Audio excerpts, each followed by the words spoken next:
2024 में न तो कर्मचारी ईंट से ईंट बजा देंगे। तो साफ उस सरकार को तो वोट नहीं देंगे जो पुरानी पेंशन बहाल नहीं करेगी। हम 2024 में सीधे आर पार का खेल खेलना चाहते हैं, क्योंकि सब कर्मचारी इसके लिए लामबद्ध है और हिमाचल और कर्नाटक इसका एक उदाहरण भी है। कोई आसमान के चांद तारे नहीं मांग रहे हैं, हम पुरानी पेंशन अपना हक मांग रहे हैं। तो मैं है रोटी कपड़ा और मकान। शिक्षा तो 5वें नंबर पे आती है, उसके बाद स्वास्थ्य आता है और 5वें नंबर पर हमारी शिक्षा आती है।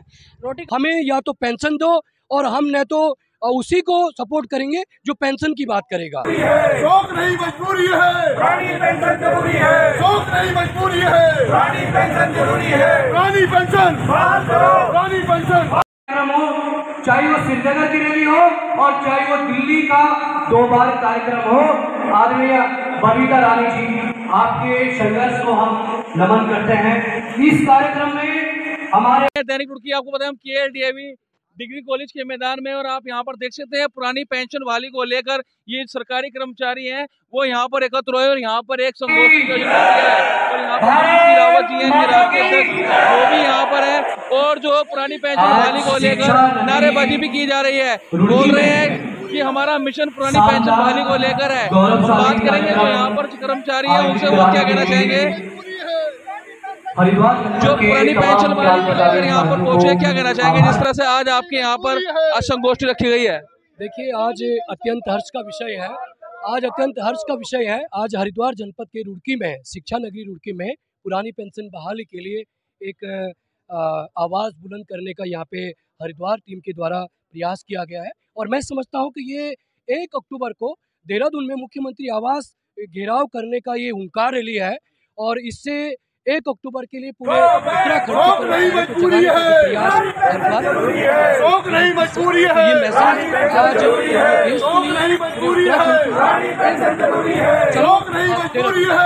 लगातार संगठन को काफी एक संगठन और भी यहाँ पर कर रहा है, लगातार मांग कर रहा है पुरानी पेंशन बहाल की जाए, और चेतावनी भी देता सरकार को कि भाई भाजपा के राज में बंद हुई, भाजपा ही खुलवाए, तो नहीं सुनवाई हो रही। क्या कारण है, सुनवाई क्यों नहीं हो रही? क्योंकि कुछ राज्यों में बहाली हो चुकी है, उत्तराखंड है, अन्य प्रदेशों उनमें क्यों नहीं हो रही है? देखिए, सीधी सीधी बात मैं ये कहूँगा कि हम मोदी जी से, योगी जी से, धामी जी से लगातार हजारों लाखों अन्याय बिन्याय कर चुके हैं। अब हम 2024 में सीधे आर पार का खेल खेलना चाहते हैं। हमें या तो पेंशन दो और हम न तो उसी को सपोर्ट करेंगे जो पेंशन की बात करेगा। हम ये चाहते हैं कि हमारी मांग, हम कोई आसमान के चांद तारे नहीं मांग रहे हैं, हम पुरानी पेंशन अपना हक मांग रहे हैं। तो मैं समझता हूँ पुरानी पेंशन बहाली की मांग माननीय नरेंद्र मोदी जी को सुनना चाहिए, समझना चाहिए।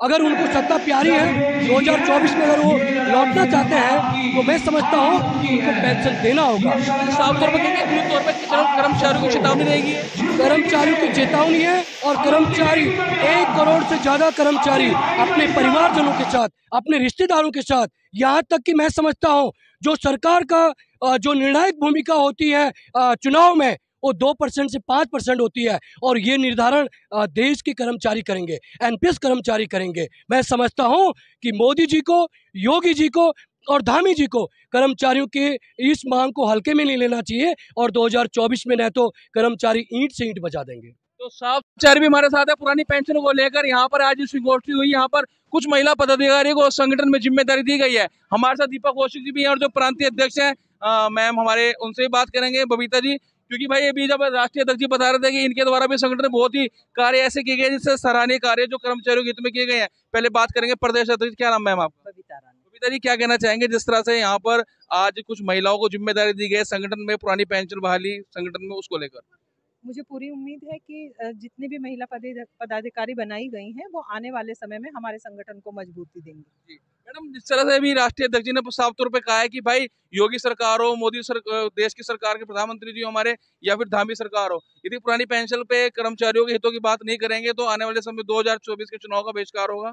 निश्चित रूप से सारे कर्मचारी कम से कम उस सरकार को तो वोट नहीं देंगे जो पुरानी पेंशन बहाल नहीं करेगी, क्योंकि सब कर्मचारी इसके लिए लामबद्ध है और हिमाचल और कर्नाटक इसका एक उदाहरण भी है।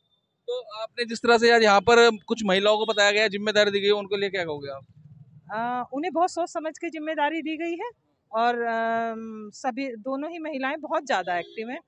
कितने पद दिए गए आज महिलाओं के लिए? 2 पद दिए गए हैं। किस किस पद पर? एक तो जिलाध्यक्ष, एक दूसरे कौन से थे? एक जिलाध्यक्ष और जिला उपाध्यक्ष। जी, क्या कहना चाहेंगे, आज आपको पद की जिम्मेदारी मिली है, किस तरह से जो रुड़की शहर की महिलाएं, अपने जिले की महिलाएं, उनको मजबूत करेंगे इस पेंशन बहाली को लेकर? ये पेंशन जो है ये हमारी ज़रूरत भी है और हमारी परिवार के लिए बहुत उपयोगी भी है, क्योंकि हम जब 60 साल तक नौकरी करते हैं उसके बाद हम क्या करेंगे हमारे बच्चों का, क्योंकि हमारी जो मूलभूत आवश्यकताएं हैं रोटी कपड़ा और मकान, शिक्षा तो 5वें नंबर पे आती है, उसके बाद स्वास्थ्य आता है और 5वें नंबर पर हमारी शिक्षा आती है। रोटी कपड़ा मकान में हमारा यदि पेट नहीं भरा होगा और उस एज में जब हम 60 साल नौकरी कर लेंगे और 60 साल नौकरी करने के बाद हमारे पास कोई साधन नहीं होगा तो उस समय तो हमें पेंशन की ज़रूरत होगी। आगे आगे जैसे महंगाई बढ़ रही है, हमें किसी भी सरकार से हमारी कोई दुश्मनी नहीं है, हम तो सरकारी कर्मचारी हैं, जो भी सरकार रहती है हम तो उसके कर्मचारी हैं, परंतु हमारी पीड़ा, हमारी मजबूरी ये है कि हमें ये चीज़ चाहिए। वो लोग तो केवल ध्वनि मत से ही अपनी पेंशन बढ़ा लेते हैं, कैसे बढ़ाते हैं वो जानते हैं, परंतु हमारा जो अधिकार है, हमारी जो ज़रूरत है, हमारे बच्चों की, छोटे छोटे बच्चे जो हमारे बड़े हो जाते हैं उस समय वो अपने परिवार में व्यस्त हो जाते हैं और हम 60 साल की उम्र में ना तो किसी काम के करने लायक हमारे शरीर में इस तरह की नहीं होती और वो फिर हमें पेंशन ज़रूरी चाहिए है। इसके लिए मैं प्रांतीय पदाधिकारियों का भी धन्यवाद करना चाहूँगी कि मुझ पर इतना विश्वास किया और मैं उनके उस मंतव्य में खरा उतरने की कोशिश करूँगी। जो संगठन से जुड़ी महिलाएं पदाधिकारी हैं उन्होंने भी साफ तौर पर चेतावनी दी है कि भाई आने वाले समय में जो महिलाएं हैं इस संगठन को मजबूत बनाने का काम करेगी और सरकार पर प्रेशर बनाने का काम करेगी, सरकार उस ओर ध्यान दे और पुरानी पेंशन बहाल करे।